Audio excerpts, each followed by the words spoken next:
Welcome to my YouTube channel destiny my God में आप लोगों का स्वागत है। तो एक नए स्टोरी के साथ आप लोगों के सामने फिर से मैं प्रेजेंट हो गया हूँ। आयुषी यादव की कहानी, जिसका 100 सूटकेस में यमुना एक्सप्रेस पर मिला। आयुषी यादव का 1 दिसंबर को अपना 22वां जन्मदिन मनाती, लेकिन ठीक 9 दिन पहले 21 नवंबर की शाम मथुरा की पुलिस देख रेख में आयुषी की शव जलाया गया। 18 नवंबर को आयुषी का शव उत्तर प्रदेश के मथुरा में यमुना एक्सप्रेस के किनारे एक सूटकेस में मिला था। पुलिस का कहना है कि आयुषी को उसके पिता ने ही 17 नवंबर को दोपहर 2 बजे घर में अपने लाइसेंसी रिवॉल्वर में गोली मार दी थी। आयुषी अपने पिता और भाई के साथ राजधानी दिल्ली में बदरपुर में रहती थी। मथुरा पुलिस का कहना है कि आयुषी के पिता नीतीश कुमार यादव ने ही अपनी पत्नी के साथ आयुषी का शव सूटकेस में भरकर फेंका था। आयुषी का कमरा पहले फ्लोर पे है। इस कमरे में फर्श पर खून के निशान हैं। खून साफ किया गया है, लेकिन फिर भी सबूतों की शक्ल में बचा हुआ है। खून के निशान को छोड़ दे तो ऐसा लगता नहीं है कि इस कमरे में किसी ने गोली मारी गई है। कमरा पूरी तरह से व्यवस्थित है। आयुषी की किताब करीने से रखी है। इन किताबों के बीच एक रिवॉल्वर के बुलेट है। साथ ही किताबों के बीच में एक लव डायरी है। उस डायरी का कवर उल्टे तो दूसरी तरफ लाल स्याही से लिखा है, लव जज the life desire Karan my God ji.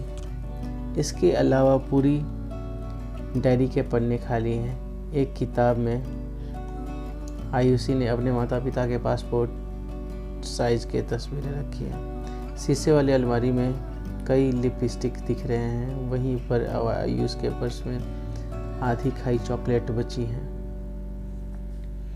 Purse में कुछ नोट्स हैं। उस कमरे में आयुषी की दुनिया अभी मौजूद है। दीवार पर एक फैमिली की फ़ोटो है, जिसमें अपने माता पिता और दादा दादी के साथ बचपन में आयुषी के बिस्तर पर एक टेडी बियर है। आयुषी की दुनिया इस कमरे में ही बेमौत मारी गई है।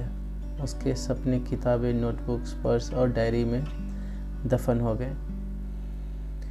आयुषी ने बहुत साहस से हम उम्र युवक को प्यार किया था और शादी भी कर ली थी। पुलिस का कहना है कि आयुषी को अंतरजातीय विवाह के कारण मौत की नींद सुला दी गया। नीतीश कुमार यादव के पड़ोसी की माने तो उनका भनक तक नहीं लगी कि बगल के घर में किसी की गोली मारकर हत्या कर दी गई है। पड़ोस की दिव्या बताती है कि दिन में तो और पता नहीं चलता, चारों तरफ से शोर होता रहता है। अगर ऐसी आवाज़ भी आती तो ध्यान नहीं जाता, लगता है कि किसी ने पटाखा फोड़ा। आयुषी के बारे में पड़ोसियों से पूछा तो सबने यही कहा कि वह बहुत अच्छी थी, लेकिन किसी से बहुत बात नहीं करती थी। सबने बताया कि वह रोज़ शाम को पास ही रॉयल जिम जाती थी। रॉयल जिम वालों से पूछा तो सीधा इनकार कर दिया कि वह आयुषी आती थी। आपस के लोग आयुषी और उसके परिवार से खुद को किसी भी रूप में जोड़ना नहीं चाहते थे। नीतीश कुमार यादव मूल रूप से उत्तर प्रदेश के देवरिया में रहने वाले हैं। नीतीश अपनी पत्नी बेटी आयुषी और बेटा आयुष के साथ वह बदरपुर के मोल्दरबंद एक्सप्रेस में पिछले 25 साल से रह रहे हैं। इस इलाके के उत्तराखंड के लोग बड़ी संख्या में हैं। यहाँ समझने की कोशिश की लोग अंतरजातीय विवाह को लेकर क्या सोचते हैं। अयोध्या के इंद्रदेव मिश्र लोग के घरों में पूजा पाठ करवाते हैं। उनसे पूछा कि दूसरी जाति में शादी को वहाँ कैसे देखते हैं। इंद्रदेव मिश्र कहते हैं यहाँ का गुनाह है, घोर पाप है। आप इसको ऐसे देखिए कि क्या गधे और कुत्ते को आपस में शादी कर लेनी चाहिए? यह तो बेमल होगा। हम ब्राह्मण इसलिए हैं कि हमारे पूर्वजों ने अच्छे संस्कार थे। हमें अपनी जाति पर गर्व है। इसी गर्व को हम अपनी संतानों से फैसले से नष्ट नहीं होने देंगे। लेकिन किसी ने नष्ट करने का फैसला कर लिया है तो उसे खुद को अलग कर लूँगा। उससे कहूँगा कि अपनी राह देख लो। मैं उससे उसकी किस्मत पर छोड़ दूँगा। जान लेना अनुचित है। मैं खुद को यमराज नहीं बना सकता। इतना कहने के बाद इंद्रदेव मिश्र ने अपनी जाति पूछी। मैंने उससे कहा कि कोई जाति नहीं है।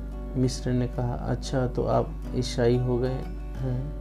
हिंदू बिना जाति के नहीं हो सकता। आयुषी जहाँ जिम जाती थी उसके इलाके में एक बुजुर्ग महिला एक ठेले में सब्जी खरीदती देखी। उसने बातचीत शुरू की तो उन्होंने बताया कि आगरा का ताल्लुक़ रखती है। अंतर्जातीय विवाह के बारे में उससे पूछा तो उन्होंने कहा कि यह बिल्कुल गलत है। वह कहती है कि दूसरी जाति में शादी से खून खौलने लगता है। माँ बाप कई बार संतान को मारने पर मजबूर हो जाते हैं। शादी जाति के भीतर ही होनी चाहिए। इसके इलाके के लिए ज़्यादातर अभिभावक ने कहा कि शादी जाति से बाहर नहीं होनी चाहिए। नीतीश की एक पड़ोसी दिव्या दलित हैं। उनमें से अंतर्जातीय विवाह के बारे में पूछा तो उन्होंने कहा, हमने तो यही बताया जाता है कि मुसलमानों से शादी नहीं करनी है, लेकिन हिंदू तो आपस में कर ही सकते हैं। आयुषी को शादी के बाद लड़के के साथ चले जाना चाहिए था। माँ बाप के घर में छोड़ देना चाहिए था। उसने यही बड़ी सबसे गलती की थी। नीतीश के बुजुर्ग माता पिता भी साथ में रहते थे। पुलिस ने नीतीश और उसके पत्नी विरजावाली को गिरफ्तार कर लिया है। मथुरा के सिटी एसपी मार्तंड सिंह ने बीबीसी से कहा है कि नीतीश कुमार यादव के 17 साल के बेटे आयुष ने जांच में मदद की और उसी ने अपने माँ बाप को जुर्म को पूरी कहानी बता दी। आयुषी BCA कर रही थी। आयुषी का नोटबुक देखे तो उसका ख्वाब सॉफ्टवेयर इंजीनियर बनने का था।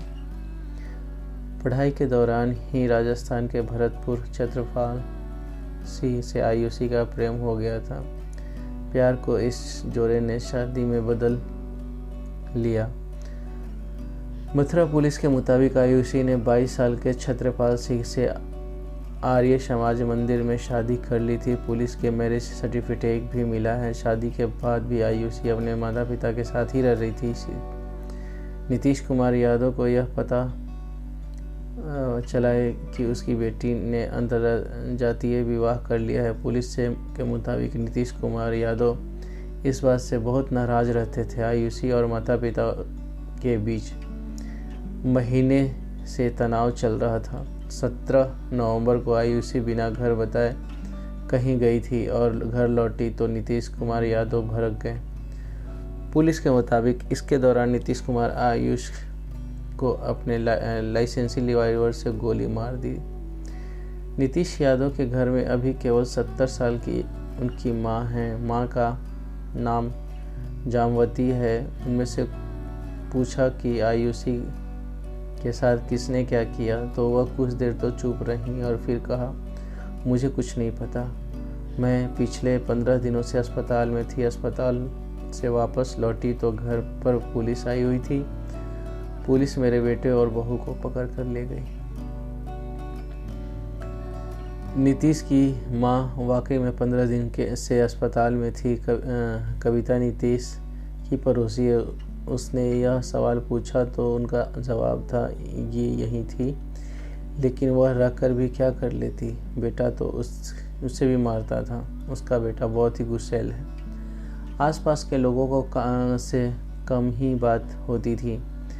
एक बार पड़ोस में किसी लड़ाई हुई थी तो रिवॉल्वर निकाल लिया था। बुजुर्ग माँ बाप ग्राउंड फ्लोर पर रहते थे और आयुषी अपने माँ बाप के साथ ऊपर रहती थी।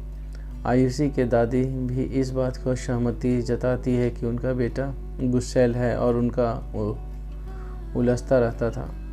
जामवती अपनी पोती आयुषी के बारे में बताती है। वो मुझसे बात नहीं करती थी, अपनी पढ़ाई करती थी और कमरे में चली जाती थी। पढ़ने में बहुत अच्छी थी। उसकी माँ बहुत प्यार करती थी। कई बार मुझसे कुछ पैसे मांगती थी, लेकिन अब तो कुछ बचा ही नहीं। बदरपुर मोल लड़बंद की गली में नंबर 65 की नीतीश यादव के 2 घर हैं। एक में खुद रहते हैं और दूसरे किराए पर लगे हैं। किराए वाले घर में लोग आयुषी को लेकर कुछ भी बोलने को तैयार नहीं है। नीतीश के एक पड़ोसी के नाम वही बताने की शर्त पर कहा कि गुज्जर कोई छोटी जाति नहीं थी, लड़की यादव थी। इससे स्वीकार कर लेने चाहिए था। नीतीश यादव को गोली मारने से पहले लड़के से मिलना चाहिए था। दोनों का कम उम्र के थे। लड़के के माँ बाप से मिलते तो चीज़ें सुलझ लेते। मथुरा के सिटी एसपी मातंग सिंह से पूछा कि पूछताछ के दौरान क्या नीतीश कुमार यादव अफसोस जता रहे थे। उन्होंने कहा, अफसोस तो होता ही होगा, लेकिन नीतीश मुझे इस मूड में दिखा कि जो हो गया सो हो गया और झेलना है तो झेल लेंगे। बदरपुर में मुल्लरबंद इलाके के मार्केट में सीमा पर एक कपड़े की दुकान चलती है। वहाँ ब्राह्मण और शादी पंजाब के दलित से की गई है। उनसे आयुषी के बारे में पूछा तो उन्होंने बताया कि आयुषी इस रास्ते से हर रोज जिम जाती है। बहुत शांत दिखती है। देखने में लगता था कि अच्छे घर की बेटी है, लेकिन मुझे नहीं पता था कि बाप इस हद तक जाएगा। मेरी माँ ने भी मेरी शादी को लेकर बहुत गालियाँ दी थी। पापा भी नाराज़ थे, लेकिन आप किसी की जान कैसे ले सकते हैं। सीमा कहती है, माँ बाप ने जन्म दिया है तो इस शर्त पर नहीं दिया है कि प्रेम और विवाह का फैसला वो करेंगे। ऐसे माँ बाप को अपनी जाति की शान में बच्चा ही पैदा नहीं करना चाहिए। ये जातियाँ समाज से ज़्यादा संग्रहालयों में सुरक्षित रहेगी। आयुषी नहीं रही। इसका असर पड़ोस की महिलाओं की आपसी बातचीत से सीमित है। सब कुछ समान है। दिल्ली में समाचार चैनलों को छतरपुर पहाड़ी इलाके के एक फ्लैट में 28 साल आफ्ताब आमीन पूनावाला पर 27 साल की अपनी प्रेमिका श्रद्धा का विकास वालकर की हत्या कर शव के कई टुकड़े कर फेंकने का आरोप छाया हुआ है। टीवी में बताया जा रहा है कि श्रद्धा माँ बाप की बात सुनती तो हश्र नहीं होता। आयुषी के मामले में भी कई लोग का कहना है कि वह माँ बाप की सुनती तो ऐसा नहीं होता। श्रद्धा और आयुषी को अपने हिस्से का प्रेम पाने का मौत मिली। प्रेमी और पिता का कातिल होने का आरोप है, लेकिन माँ बाप की तो बात सुनी होती तो वो तर्क कमज़ोर नहीं पड़ रहा है। तो ये स्टोरी आप लोगों को कैसा लगा शेयर कमेंट करके ज़रूर बताइएगा। एक ऐसे ही नए स्टोरी के साथ आप लोगों के सामने फिर से मैं प्रेजेंट होगा। तब तक के लिए ऑल द बेस्ट। ठीक है।